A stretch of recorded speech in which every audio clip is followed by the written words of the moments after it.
بسم الله الرحمن الرحيم.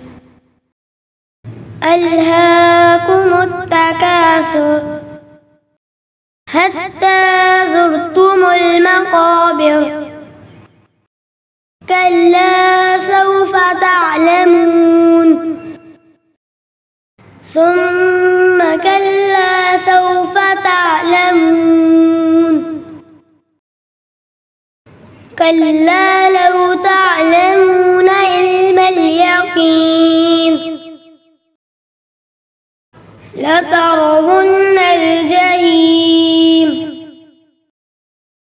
ثم لترونها عين اليقين